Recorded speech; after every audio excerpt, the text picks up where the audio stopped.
Good morning, 5th class. We have completed our chapter number 7. Now we will do exercise question answers. Okay? So let us start. Chapter number 7.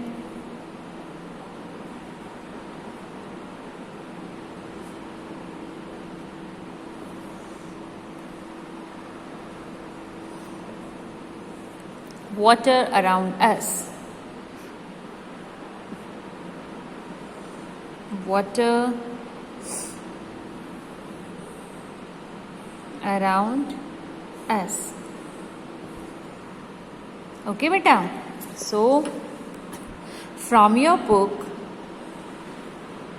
page number 68. First question जो कि है true और false statement, this we have to do. Okay, now our first question is the rain water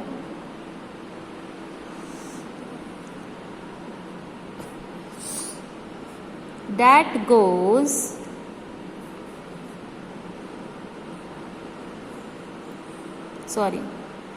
that gets collected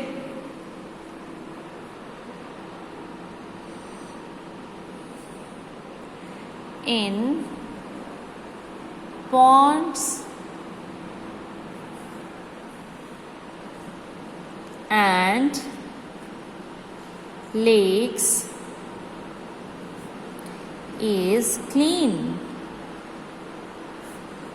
then box में आपको लिखना है ये true है या फॉल्स है.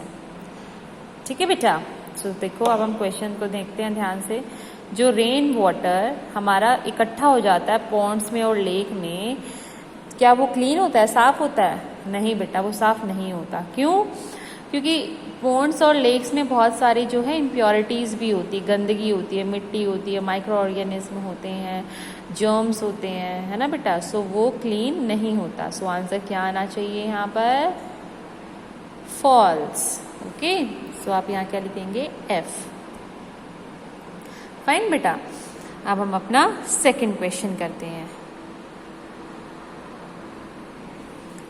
फाइन. अब बेटा जो भी मैं क्वेश्चंस आज आपको इस वीडियो में कराऊंगी वो आपको सभी क्वेश्चंस जो हैं आपकी फेयर नोटबुक के अंदर करने हैं. ठीक है. चलो अब हम बी क्वेश्चन लिखते हैं, B part.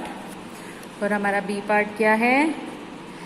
In the sedimentation process, in the sedimentation, चलो मैं इसको ऐसे टर्न कर लेती हूँ ना, पैरेलल कर लेती हूँ ताकि आपको कंप्लीट स्क्रीन नजर आ जाएगी, है ना बेटा. In the sedimentation process,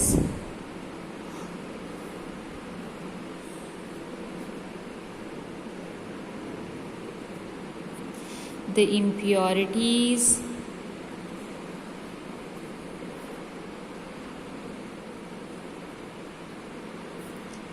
settle down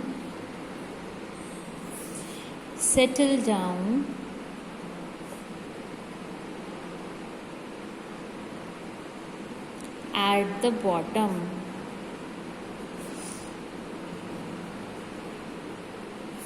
If water is kept undisturbed, है ना. ये हमारा क्वेश्चन है. क्वेश्चन में कह रहा है कि जो सेडिमेंटेशन प्रोसेस होता है उसमें जो भी गंदगी होती है, इम्प्योरिटीज़ होती है, वो कुछ टाइम के बाद नीचे जो है इकट्ठी हो जाती है उसके बॉटम पे. कैसा ही होता है? यस. सो ये स्टेटमेंट कैसी स्टेटमेंट हुई आपकी? This statement is true. Okay, चलो अब हम नेक्स्ट क्वेश्चन करते हैं, part number C. In the decantation process clean water is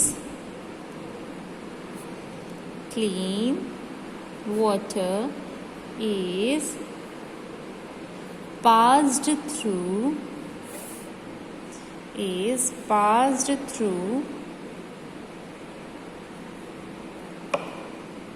a sieve।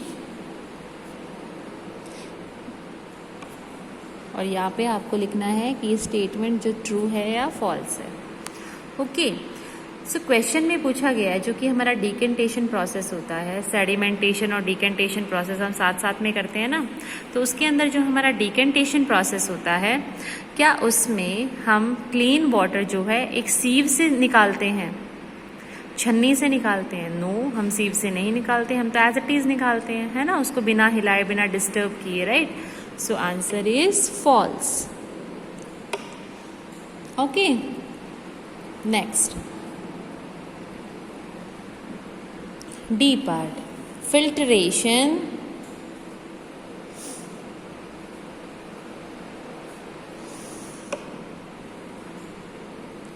is a method of purifying water। क्या हम फिल्ट्रेशन मेथड से वाटर को प्योरीफाई करते हैं? यस, फिल्ट्रेशन मेथड क्या है? फिल्ट्रेशन मेथड भी एक मेथड है जिससे कि हम क्या करते हैं, वाटर प्योरीफाई करते हैं, मतलब वाटर को हम क्या करते हैं, क्लीन करते हैं। सो ये कैसे स्टेटमेंट हुई बेटा आपकी? ट्रू, है ना? ये कैसे स्टेटमेंट हो गई हमारी? ट्रू स्टेटमेंट हो गई। ओके, अब हमारा नेक्स्ट क्वेश्चन आता है बेटा, question number 2, differentiate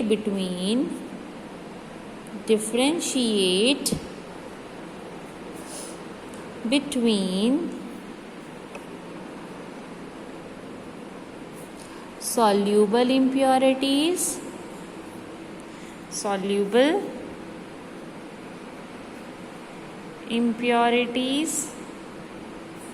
and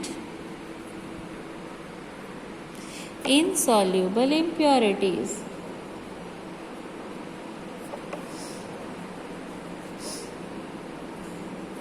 okay,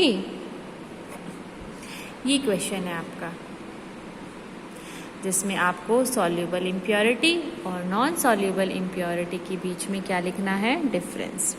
सो पहले मैं आपको समझा देती हूँ कि जो सॉल्यूबल इम्प्योरिटीज़ है वो अपने आप को खुद ही बता रही है कि जो वाटर में क्या हो जाए, सॉल्यूबल हो जाए, डिज़ोल्व हो जाए, घुल जाए, यानी कि जो इम्प्योरिटी, जो गंदगी वाटर के अंदर ईजिली डिज़ोल्व हो जाए, that is known as soluble impurities, है ना बेटा? और insoluble impurities, those impurities which are insoluble or which will not dissolve in water, that is known as insoluble impurities। So इसके अंदर डिफरेंस पूछा है, तो डिफरेंस हमेशा कैसे ड्रॉ करते हैं हम? बीच में एक लाइन ड्रॉ करके। सो हम अभी भी वैसे ही करेंगे, हम यहाँ लिखेंगे आंसर, यहाँ पर लिखेंगे soluble impurity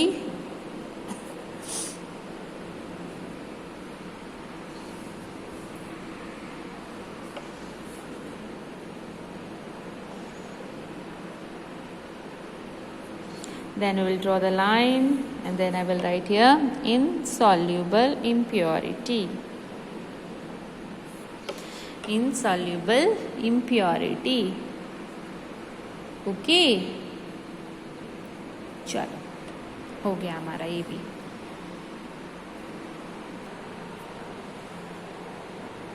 yes, now I will write difference between soluble impurity and insoluble impurity। okay, so those impurities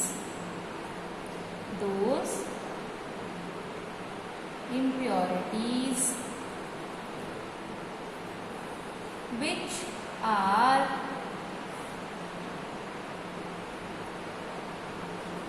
or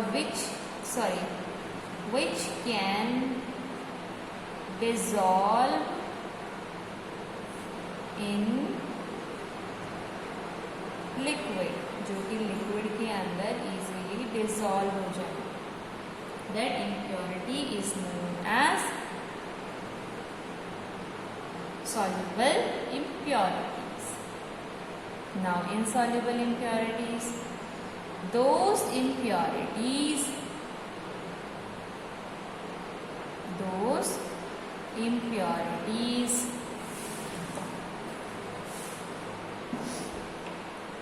which cannot dissolve in liquid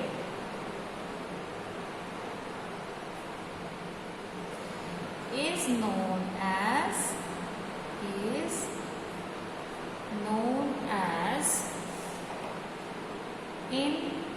insoluble impurities.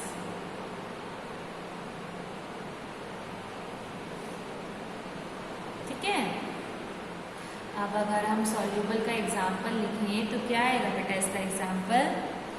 जो फाइन सैंड पार्टिकल होते हैं, यानी कि जो फाइन मिट्टी के जो पार्टिकल्स होते हैं ना, उनको क्या बोलते हैं हम? Soluble impurities. तो हम यहाँ पर लिख सकते हैं फाइन, बहुत ही पतले पतले छोटे छोटे फाइन सैंड पार्टिकल्स, है ना। और इसके अंदर हम क्या लिख सकते हैं? एग्जाम्पल सॉलिड वेस्ट, जो भी सॉलिड वेस्ट होगा, है ना, लाइक डेड प्लांट लीफ, जो टूटे हुए जो पत्ता होता है ना, लीफ होती है, टूटी हुई लीफ, है ना, वो भी क्या है? इनसॉल्युबल है। Dead leaf, okay. सो यहाँ तक हमारा क्या हो चुका है? ये soluble impurities and insoluble impurities. Fine.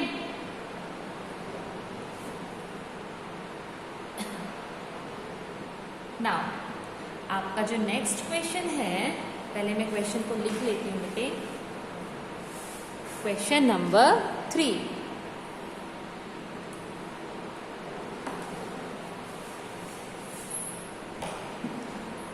Question number 3. Why is the water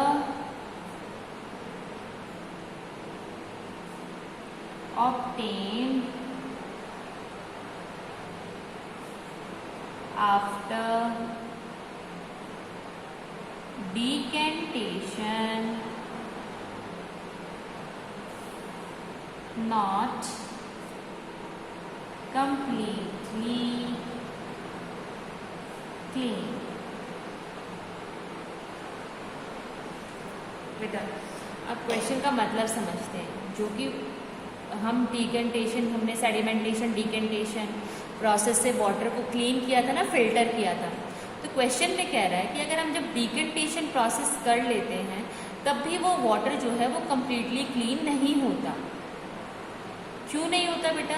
क्योंकि सेडिमेंटेशन प्रोसेस में क्या हुआ था, जो हमारे सॉलिड पार्टिकल्स थे वही सेटल डाउन हुए थे, यानी कि जो इनसॉल्युबल पार्टिकल्स थे वही जो है क्या हो गए? Separated out, right. बट जो हमारे सॉल्युबल पार्टिकल्स हैं वो तो अभी भी उसी के अंदर मिले हुए हैं, वो तो अभी भी घुले हुए हैं, उसी के अंदर डिजॉल्व हो रखे हैं, राइट। सो वो तो सेपरेट नहीं हुए, इसीलिए अभी भी वो वाटर क्या है? क्लीन नहीं हुआ। अब इन्हीं लाइंस को we will write in English language में अब हम इन्हीं लाइंस को लिखते हैं, okay. So your answer is the water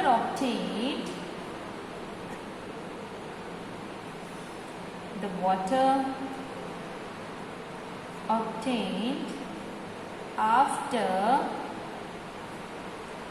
decantation is not completely clean because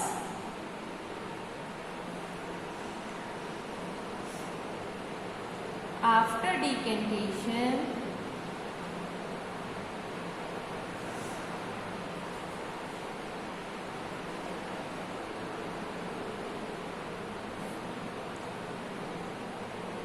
some dissolved, या तो आप डिजॉल्व कह सकते हो या फिर और सॉल्यूबल कह सकते हो, और soluble impurity, soluble impurities are present in water, है ना, are present in water means जो हमें वाटर ऑब्टेन हुआ है डिकेंटेशन प्रोसेस के बाद वो कम्प्लीटली क्लीन नहीं हुआ है। क्यों? बिकॉज डिकेंटेशन के बाद कुछ सॉल्यूबल इम्प्योरिटीज जो हैं वो वाटर के अंदर प्रेजेंट रहती हैं, ठीक है, which make it unfit for drinking. Okay बेटा, so we have done this question. Now we will do page number 69। अब हम आ गए हैं पेज नंबर 69 पे। अब हम क्या करेंगे, क्वेश्चन नंबर 1 जो कि हमारा क्या है, fill in the blanks। Okay, अब हमारे पास fill in the blanks है, तो हमारा जो ए पार्ट है वो क्या कहता है, water takes the dash of the container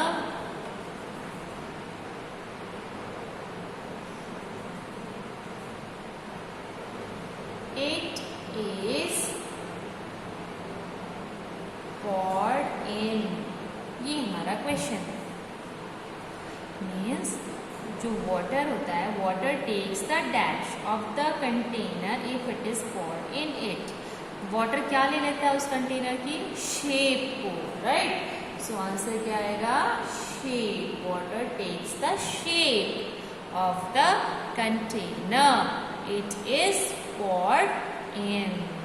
okay, so मैं आपको यहाँ पर 2 मिनट्स दे रही हूँ ताकि आप इसको देखकर लिख लें थर्ड क्वेश्चन को, और यहाँ तक का वर्क आपको है इजीली कंप्लीट कर लें।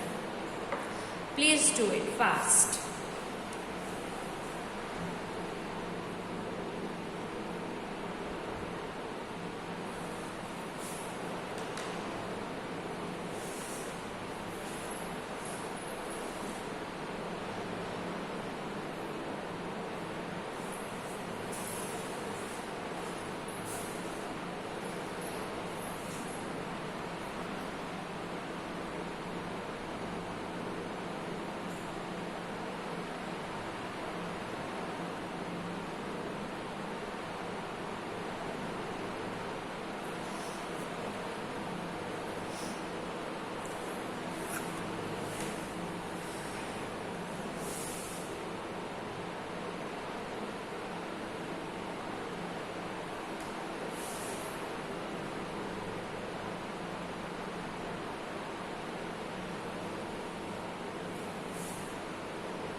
डू इट फास्ट बेटा, कोई भी स्पेलिंग मिस्टेक नहीं होनी चाहिए आपकी।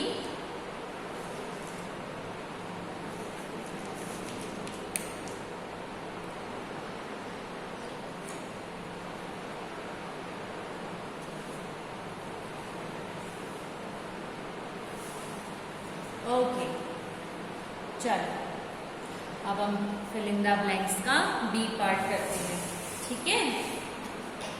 So B part is the properties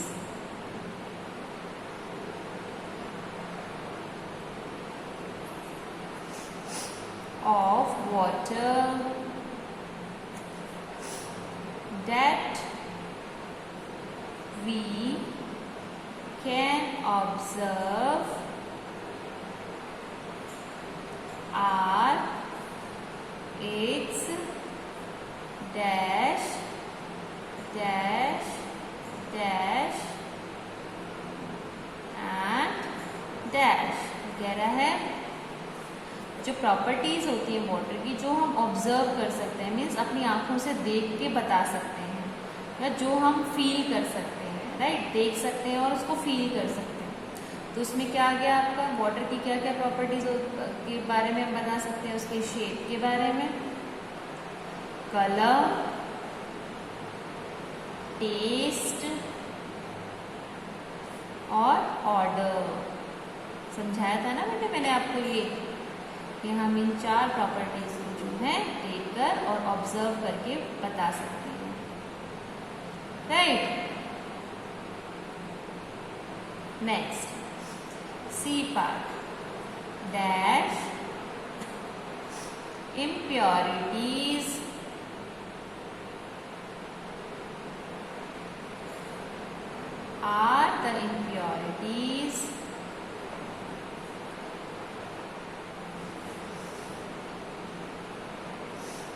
are the impurities that do not dissolve in water, जो कि वाटर में डिसॉल्व नहीं होती। ऐसी इम्प्योरिटीज को हम क्या बोलते हैं, अभी हमने डिफरेंस बिटवीन पढ़ा था ना, soluble impurities and insoluble impurities. तो आपको नहीं लगता ये वो इम्प्योरिटीज है जो कि वाटर के अंदर डिसॉल्व नहीं हो सकती, तो इसको हम क्या लिखेंगे, insoluble, yes, insoluble impurities. Okay, चलो अब हम अपना नेक्स्ट पार्ट करते हैं, D part. During sedimentation,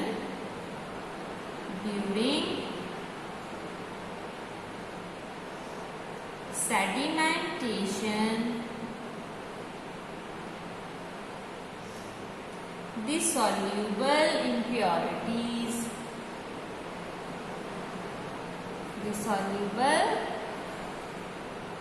impurities that settle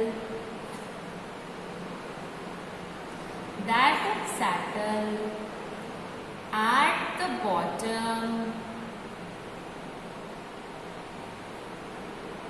of container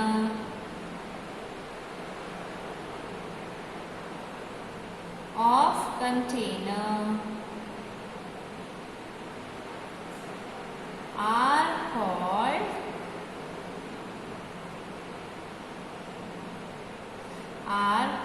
dash। चलो क्वेश्चन का मीनिंग समझते हैं। ड्यूरिंग सेडिमेंटेशन, जो सेडिमेंटेशन प्रोसेस होता है, the soluble impurities are settle at the, soluble नहीं आएगा, insoluble, the insoluble impurities that settle at the bottom of the container are called, हम क्या बोलते हैं इनको, जो impurities जो है आपकी बॉटम यानी कि जो भी कंटेनर था उसकी जो तली में इकट्ठी हो जाती है बेटा, उसको हम क्या बोलते हैं, sediments। What we call it, we call it as a sediment। तो हम लिखें सेडिमेंट, चलो सेडिमेंट। ओके, सो यहाँ पर हमारे जो फिल इन द ब्लैंक्स हैं वो कंप्लीट हो गए हैं। अब हम करेंगे टिक द करेक्ट आंसर, ठीक है। और इसके सिर्फ और सिर्फ मैं आंसर यहाँ पर लिख रही हूँ, क्वेश्चंस में पढ़ूंगी and I will write the answer only, ठीक है। तो सेकंड क्वेश्चन का A part, second question A part, let me read the question first. Which of the following is observed when water is transferred from a glass to a bottle? अगर हम एक glass से water को एक bottle के अंदर डाल दें तो उसमें क्या चेंज आएगा? ऑब्वियसली उसका शेप चेंज हो जाएगा, है ना। पहले वो ग्लास की शेप का था, अब वो किसकी शेप का हो गया? बॉटल की शेप का हो गया। So what is the answer? First का आंसर है फोर्थ, जो कि क्या है? Change in shape. ओके, चलो अब हम बी पार्ट करते हैं। इसका बी पार्ट, इसका MCQs का। Which physical property of water changes when orange juice is added to it?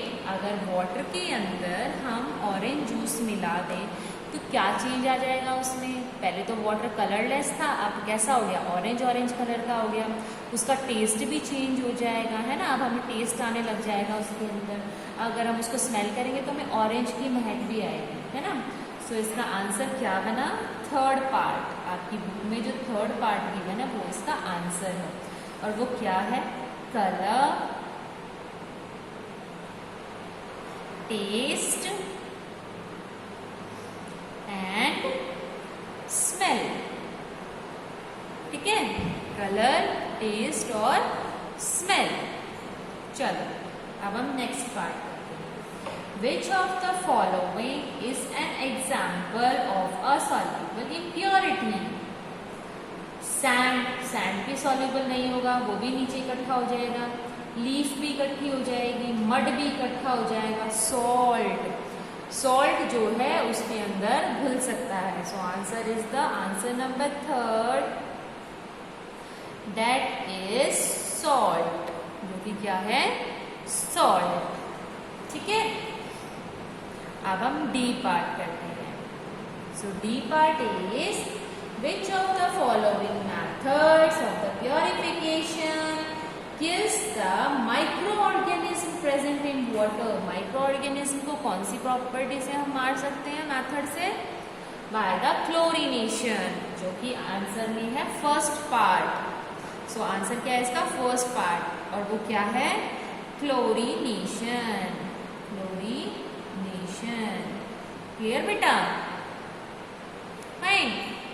हमने पेज नंबर 68 के क्वेश्चन आंसर्स कर लिए हैं। पेज नंबर 69 के क्वेश्चन आंसर्स भी बेटा हमने कर लिए हैं, लेकिन कितने किए हैं? सेकेंड क्वेश्चन तक, राइट। आपको ये सभी क्वेश्चंस जो भी मैंने आज कराए हैं, you have to do them in your fair notebook, okay, in a very good handwriting. Proper work should be there. जो क्वेश्चंस हैं वो आप ब्लैक पेन से लिखेंगे, जो आंसर्स हैं then you will write with the help of blue gel pen, okay. And there should be no any mistake, कोई भी मिस्टेक नहीं होगी। आपको इस वीडियो को ही देखकर जो है आपके क्वेश्चन आंसर्स नोटबुक के अंदर कंप्लीट करने हैं, ओके। नाउ मैंने आपने देखा होगा इस वीडियो के अंदर कैमरा जो है मैंने एकदम से चेंज कर दिया है ना, उल्टा हो गया होगा पिक्चर। बेटा बेसिकली जब मैं उस मोबाइल को हाथ में रखकर जब वीडियो बना रही थी तो कैमरा हिल रहा था बार बार, आपको देखने में परेशानी होती, इसलिए मैंने एक पर्टिकुलर ऑब्जेक्ट के ऊपर इस कैमरा को पुट किया है, जिसकी वजह से जो कैमरा की लोकेशन है वो उल्टी हो गई है। सो कोई बात नहीं, आप इस वीडियो को जब देख रहे हो तो अपने फ़ोन को जो है उल्टा कर लें, ताकि आपको ये इमेज जो है, ये वीडियो जो है सीधी नज़र आएगी। ठीक है बेटा? Till then take care of yourself, और अपना काम बहुत ही अच्छे से करेंगे। मैं जूम मीटिंग के अंदर आपकी नोटबुक भी चेक करूँगी कि how much work you have completed, कितना काम आपने कर लिया है, और टाइम पे आप अपना काम कंप्लीट करेंगे। फाइन। अब इसके जो नेक्स्ट क्वेश्चन आंसर्स हैं, जो कि brief and detail question answers हैं, वो हम कल और अपनी नेक्स्ट वीडियो में करेंगे। So till then complete your work. Thank you so much बेटा।